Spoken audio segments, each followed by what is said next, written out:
Hello class, this is the third set of videos on writing C programming, C language programs.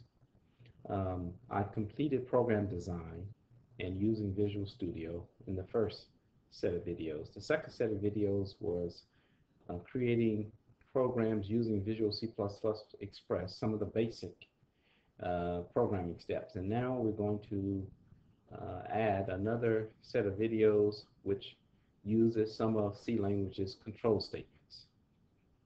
And as mentioned before, programs follow a basic step. You initialize a welcome message, you ask the user, you get the information, you do the calculations, and you display. And we did a problem statement like this. Calculate the square root of a number entered by the user, and then the results will be displayed on the console. And following that, we created this flowchart. This kind of flowchart is called a sequence, where everything is in straight order. There's only one choice. Every step must be executed. However, in C language, some of your advanced programming solutions cannot be resolved by only using sequence. You must have options. In C language, they have several control statements that can give you these options.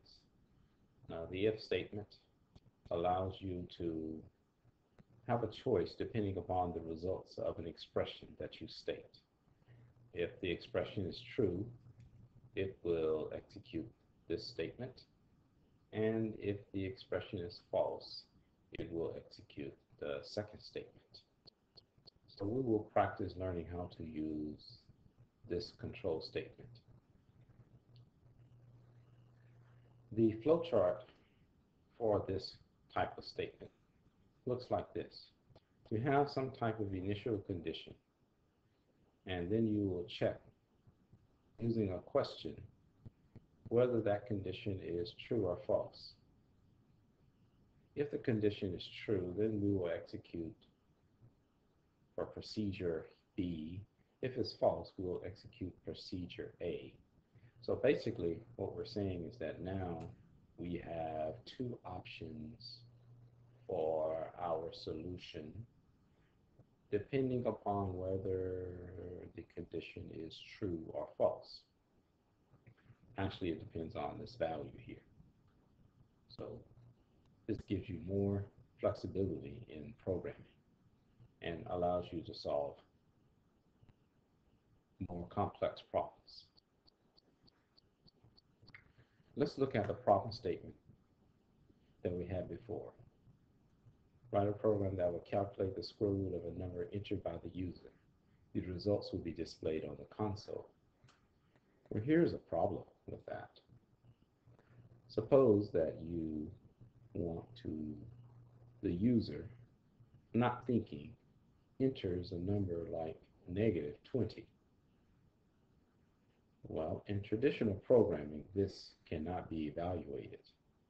Even if I try to evaluate this on my calculator, unless I have an advanced calculator, it will give me undefined, because there are no such thing as square root of a negative number.